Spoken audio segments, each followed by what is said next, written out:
it'll be amazing. Obviously we had a little bit of a taster in the last few Premier League games. Yeah, but to have the Welsh fans back now, it'll be amazing, it'll be nice. Before we go off to the Euros, nice little send-off. Hopefully we'll give them something to cheer about, and I'm sure there's only 6,000, but I'm sure they'll be making it seem like a full stadium. So yeah, we're all looking forward to it.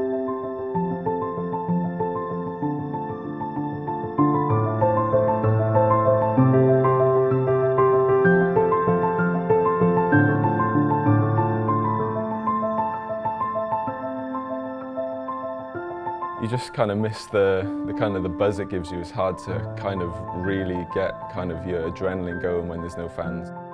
I think that's for me the biggest thing.